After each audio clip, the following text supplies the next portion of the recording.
All right, all right. Are you ready, baby? Are you ready? Are you ready? Is this microphone on? Are you ready? I'm so excited to be here with you, family, my beloved. Let's get into the spiritual sweet spot. Yes, let's jump in here so we can get a cleansing. Let's wash our souls. Oh, I'm so excited. Feel that energy. Feel that water energy. Feel that cleansing water energy. Let's dive deep. Let our souls dive deep into this cleansing. I am so ready. Let's shake the shoulders off. Shake the shoulders. Come on. Loosen them up. Loosen them up. Let's take in a deep breath. Deep breath with me now. Deep breath with me. Wait a minute. Is this microphone on? Let's take in a deep breath with me. 1, 2, 3. Take it in. Inhale. Exhale. Feel that coming from your gut. Feel that coming from your internal higher self. I'm so excited. Now, do me a favor. Roll down that window or pull that window open. We need to flicker some of this energy off. I know I need to get out of here. Get some of that energy out. Get some of that energy you do not want on you out. Flick it out. Flick it out that window. Yes, baby. Flick it out. Yep. Close that window. Close that window. All right. We are focusing on new energy. New energy. That is our mantra today. New energy, baby. I am so excited to be here with you all. Global audience, thank you so much. This is a spiritual sweet spot, and we're getting ready to get in here into that center. I would say the epicenter of the soul. I know I have my Florida water. Let's spray some Florida water in the atmosphere. Do you know they also make sage spray? Let's get that spray too if you got sage spray. I still use the old white sage, smoke it out, but I'm going to do some Florida water in here. Spray. Let's get some spray. Refuse, infuse. Let's get that aroma going, baby. I got to feel my soul. I got to just feel that. Feel that energy. Let's come on, feel some of this energy right here. All right, let's get ready. Are you ready? Let's get into today's message. I'm so excited that you are all here with me today, and I'm getting ready.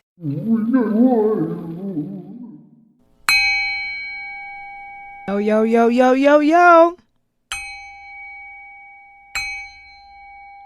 Our shaman has spoken, right? Did you hear that voice there right before I came on? I'm so excited to be before you all. And so here's another message coming from Spirit.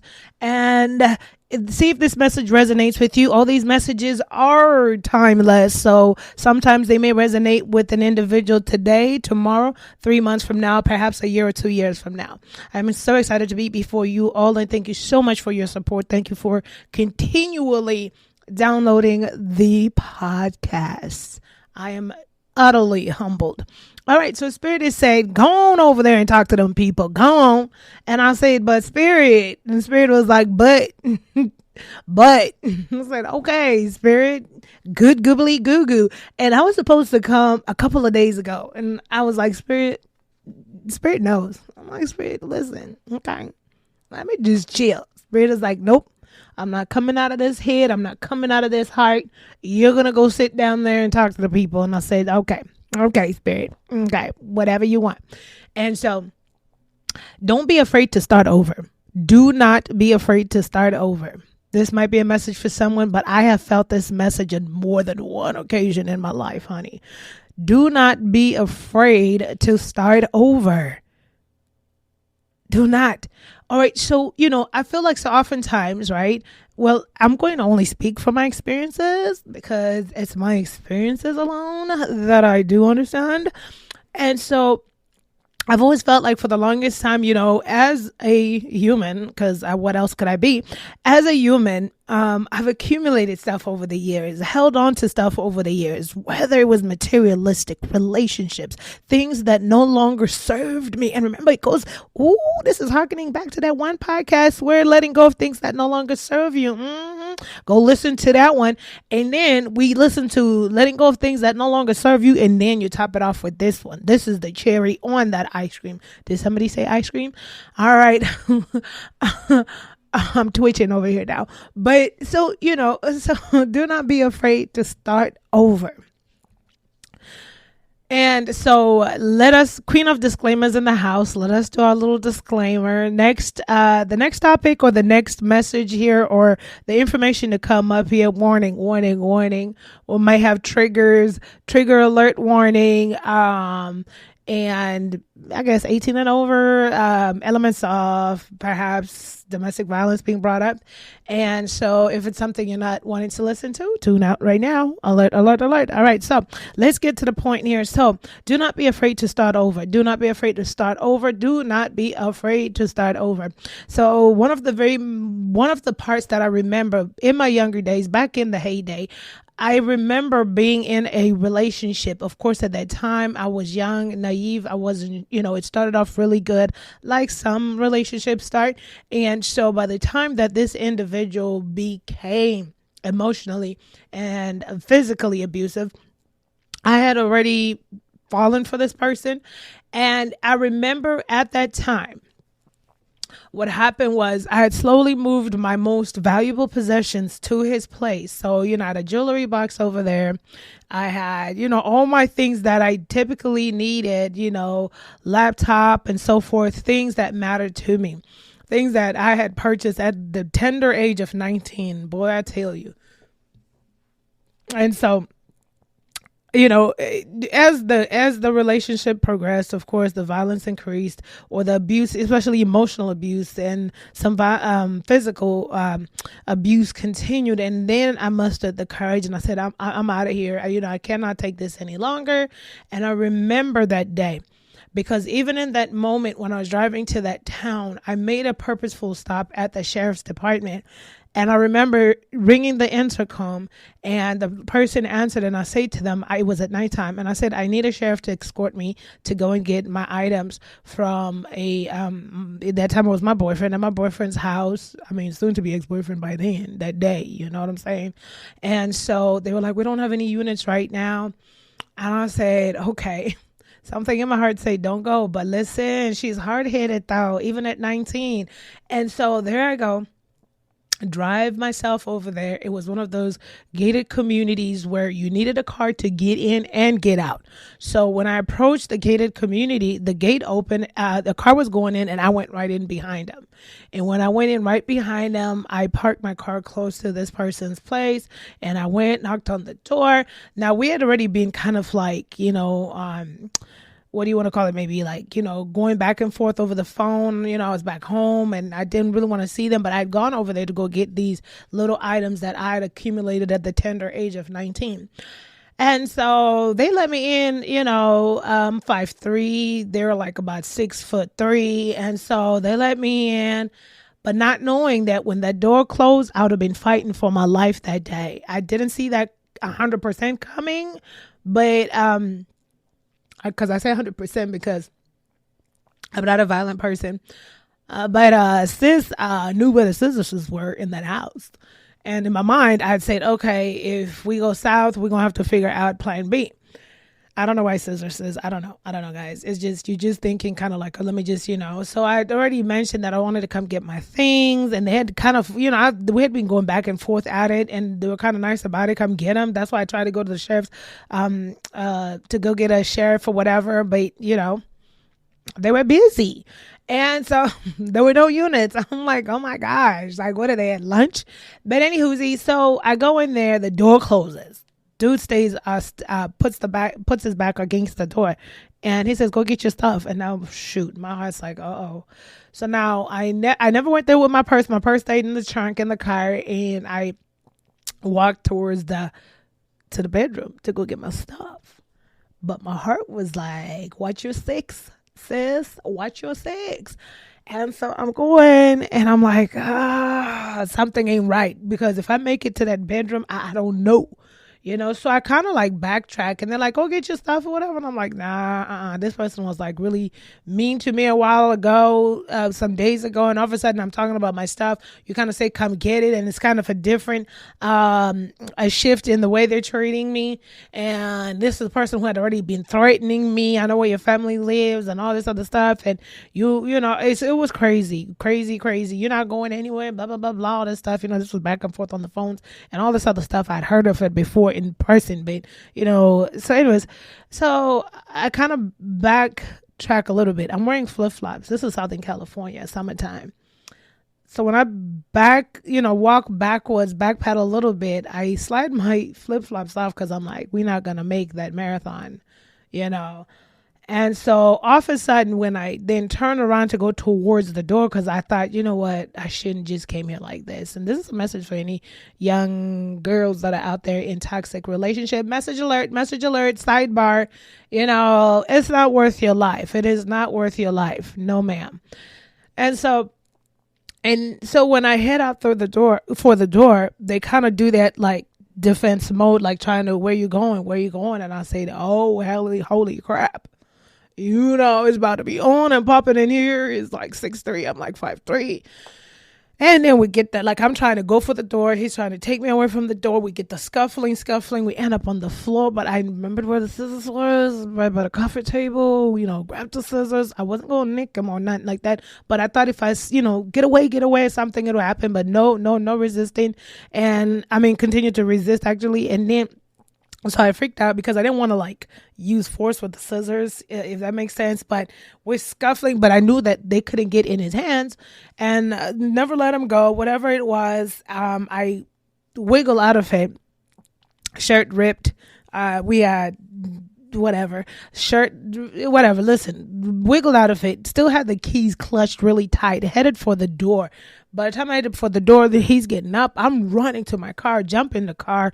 Now I got to leave this community. But guess what? She doesn't have a gate key. Hello. So I'm like, please, somebody come in, come out. This dude literally doing a Hussein Bolt across the freaking, because the way the apartment's always the gate that comes in and you go all the way around and then another gate that leaves out. So when I backed up the gate that I'd come in, I couldn't see any lights coming. So I started to go behind the complex like that. But as you go behind the buildings, you're seeing somebody just like running across, like to try and catch me on the other side before I leave. And then I make it to the other side. Y'all, I was like, please. I will listen. Okay. You're like, Lord, take me out of this. I'll never do this again. Right. And I'm hard-headed. No, I'm just kidding. I learned my lesson then. And then I get to the gate. Like, it was as soon as I started getting to the gate, well, when I went to the other side to where the gate was going straight now, I see the dude had just cut across and was headed to pick stones, throwing at my car. But then lights came, and when the gate opened, I just quickly sped out. And I was history. Went to my homegirl's house, to have a vernissage. Like, girl, you would not believe, blah, blah, blah, blah. Everything else that girls say, all this other stuff. But I was done. I looked like I had just escaped. I don't know what, but I definitely escaped with my life. That's what I had done. A sidebar, young ladies listening to this in relationships, a man has no right to call you out of your name and or verbally abuse you and or put hands on you, period. All right. So now let's go forward. On that note, sidebar, don't anybody go start picking fights with anyone. But I'm not saying that at the same time, even if a lady, oh Lord, we're about to get into some political shenanigans here. Y'all get the point. Just don't put hands on each other. Anyway, so fast forward in life. Built a house ground up, everything que sera. All my furnitures were new and everything like that, but things were moving differently. That was the hardest decision for me to ever make, where whether it's relationship or materialistic, things that you accumulate along the way emotionally and or mentally or psychologically, it does something to you. And I remember that first time that when I had to, when I was leaving that house and so forth, I sold my washer and dryers because where I was going, they had them. I didn't know what to do with them. I wanted them, but I was not going to pay for storage, or she's cheap like that. And so, and a lot of things. And then I downsized. So now I didn't need the guest bedroom sets and all this other stuff. And blah, blah, blah, blah, blah. And once again, had to start over. Let all that stuff go, start over. I'm saying all this to say these are just a few examples, but in life, one should never be afraid to start over. It doesn't matter if there's been an investment financially or emotionally. Is it healthy for you? Is it mentally sound for you? If it's something that is not healthy mentally, physically, emotionally, same as mentally, I guess, then you have to reevaluate what matters to you the most. I wanted to talk about my incident at 19 in that relationship. Of course, definitely, there was poor decision making processes on my end in that relationship. It taught me a whole lot. Okay, a whole lot. Just say it this way: no man has ever talked to me crazy or put hands on me after that. I'm just saying, but even in that moment at 19, the only few things that mattered to me were the things that I wanted. And I could have almost risked my life for that materialistic stuff. And that lesson alone in life taught me something, because I left a dear freaking jewel. I mean, I was kind of hurt a little bit, months later, a jewelry box there. And hey, my wigs too. I mean, you know what I'm saying? Those are expensive, and all kinds of stuff that, were my prized kind of possessions. I mean, I'm 19, that's all, other than the car, that's what I had, and I was so hurt, especially in my jewelry box. Weird enough, I'm not a big jewelry person, but I'd accumulated jewelry inside that jewelry for the jewelry box, right? Period. It was mine. But so, I realized then, after that moment, and as I traveled through life after that, that I should not be afraid to let things go and not be afraid to start over. Not when your life counts on it, family. Not when your life counts on it. Look, don't put up with that. If you're in an emotionally toxic relationship, it's not worth it. Don't be afraid to start over. Most times I found that, perhaps by experience, it's easier to stay in something, because you have a history or you know each other, or that's your special kind of crazy. But at what cost? Emotionally and physically, at what cost? Same as the materialistic things we accumulate. This is how I've always looked at it now, is especially when I've lost a lot of materialistic things in my life, just going through life's transitions. And I realized that the same way you accumulated that stuff is the same way you can always get that stuff. If that doesn't sit well with you, I always go back to the people that are abruptly moving out of their states because of inclement weather. A hurricane is coming in, or a tornado is coming in, or perhaps the hurricane is coming, demolished everything, or the tornado. So I start to think about those families or those people. Like, they had no choice but to start over. Like, everything, life's collections and so forth, gone. Right? Definitely dramatic example. But to you, I say that if you're considering starting over, it doesn't matter if you've invested 20 years, 15 years in a relationship, if it is not serving you mentally and emotionally. And listen, I'm not advocating that people get divorced, split up, or break up, because I don't know the story. I'm thinking perhaps you might want to go to therapy first or do something.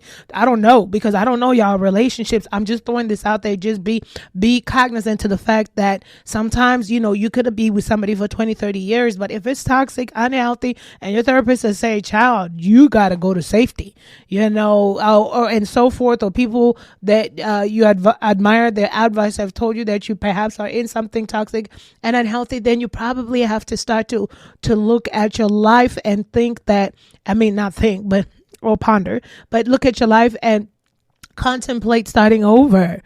Visit your heart. But start over. Everyone deserves happiness, right? And then we go to the materialistic things. Yeah, perhaps you have lived there for 15 years, 20 years, 30 years, you're 10 years or 5 years away from the mortgage, and 2020 happened. Everything is upside down and you're being forced out. Now you can't even get out of bed because you only got a couple of months to go and you don't even know what to do. Definitely hard. But it's not as scary as one may think starting over again. Count on the universe to give you the courage. Count on the universe to give you the courage and the direction and the wisdom. I'm not advocating that. Look, and I'm not minimizing. any current situations. Definitely there's a lot going on, definitely with mortgages and rents and so forth. But all I'm saying is, and I'm not saying, well, yeah, just turn your back and go away and it'll be fine. No. I've always grieved everything I've lost, no matter what it was: my house, my furniture, my jewelry box, whatever it is that I owned, or a part of me whatever I left or moved on, and was a painful moment or whatever the case was. I've always given myself enough time to grieve that process so I could go somewhere else, start afresh, and sanctify myself in positivity, and not bring that like dark, low energy wherever it is that I needed to go. So family, I love you so much, and understand that this is unpacking emotional baggage or materialistic baggage, literally, figuratively. I mean, same thing, I'm just kidding. But I mean, just emotional and or materialistic baggage, right? It's time for you to seek your higher self and ask yourself, what is it that I need out of life? If you're absolutely, once again, I'm not here to advocate on how people need to handle their relationships. Only you know how to do the inventory checkup on it and know when. Everyone knows when it's time to go. And perhaps it's been time to go. But you're going to have to do the work and figure it out and do everything that you need to do for yourself. But like I've said, I say that relationship part because sometimes we look at our history or what we've invested in it, and we find that as an excuse or justification to stay in a toxic or foul or an abusive relationship, when that's actually far from it. I think sometimes low key we're internally afraid to start over, or perhaps sometimes we don't know how. But you just got to take baby steps. Baby steps. Don't be afraid, whatever it is. If it's a career, you've been somewhere for over 30 years. All of a sudden, perhaps to 2020, stuff got dissolved, or you're like, you know what? I need a career change. That's kind of scary, ain't it? Like if you've been been used to being somewhere for a very long time, and then you got like your lingo with your coworkers, they're like your family or friends, or you've had your flow, the people, they know you, and now after so long, you have to go tuck yourself into a whole nother tribe, a whole nother environment, a group of people, and you got to start your friendships again. Don't be afraid to start over. Don't be afraid to start over. Do not be afraid to start over. Don't be afraid to start over. Perhaps it's even, you've been at a certain school, now you have to transfer. Perhaps it's whatever it is in your life that's calling for you to start over. Don't be afraid to start over. Family, life itself. Maybe it's calling for you to go start over somewhere you're not comfortable with, or don't be afraid. Great things happen, remember, in the realm of uncertainty, if we harken back to that podcast. It's also a scary feeling to start over, because you're going sometimes to uncertain places emotionally and or perhaps physically, especially if you've been in long-term relationships and stuff like that, and you guys are used to each other, and then now you gotta go perhaps even start over. But I mean, my recommendation is, if you break up after a long-term relationship, you might need some time to breathe and whatnot. Taking some air in and out, and just take a chill pill, perhaps take a little higher self here and there, and just get acclimate and straighten up and align your chakras, and then perhaps go on to another venture. You just don't want to hop from relationship to another relationship. That's just my opinion. But listen, if you like it, I love it, but that's just my opinion, because you want to give yourself time to breathe, and kind of, especially if there's any emotional baggage, you're still emotionally attached to that person. Because you don't want to do anything crazy to the other person, where you go into another relationship, but you're still thinking of this other person, or you're not broken up emotionally, and so now this other person has to maybe suffer the wrath of that and break their heart. It's a lot. It's a lot that goes in with that, right? Sidebar. But let's continue. Don't be afraid to start over, no matter what it is: work, school, family. Anybody want mine? I could swap. I could switch for good. I keep all my siblings, though. I will keep all my siblings. Sorry. And my cousin. You cannot have my siblings and my cousin. Everything else, I'll trade you. No, I'm just teasing. But so don't be afraid to start over. Dig deep inside. You got it. Don't be afraid. Don't be afraid. It's going to be okay. Don't be afraid to start over, man. Stuff can get so scary sometimes, especially if you've been used to certain ways and flows, and that's what typically keeps some of us a majority, because the comfort is better than the uncomfortable, the unknown, uncertain when you do start over. But whatever it is you do, don't put any seeds of doubt in your mind. As you prepare and as you look to starting over, don't put I before F. Don't do the if stuff. Don't do that. Just go for it. If anything, go look up inspiring stories that can help you. It's one of the things that always have often helped me is, like I say, when I've walked away from materialistic things, lost money financially. I mean, listen, probably collectively, if we wanted to say the monies that I've been out of, probably $200,000 or so, but not like, the cash wise will be about 60,000 or so. I mean, listen, okay. So, it's weird because when money's when you listen, back in the day, you hustling, you doing your little job, what. And so you lose like $20 or $10. You're like, oh my gosh, like I had a coronary. But then you lose like major amounts of money in life, and you're like, fam, I didn't even shed a tear, because it's like, but no, back in the day, that $10 or $20, it was a big deal. Like, no. What do you mean I lost it? It was in my pocket. The other $20 was supposed to carry me for 3 weeks or something like that. But you all, I love you so much. And my words of wisdom finally set down. The words of wisdom. I don't even say my, because Spirit was like, tell people not to be afraid to start over. Don't be afraid to start over. Whoever this resonates with, I know it definitely always resonates with me. And like I said, it's a timeless message. It can resonate today, tomorrow, 5 months from now, 6 months from now. But whatever you do, don't doubt yourself, and don't put the I before the F ever when you do take the steps to start all over again. Don't be afraid. I love you guys that much. Life is happening right now. Not tomorrow, not yesterday, but today. Seize the moment to enjoy each day while en route to your intended destiny. A quote by Memory Ben Gessemer. If no one has told you this today, I love you. I appreciate you. And yes, we can do this thing called life.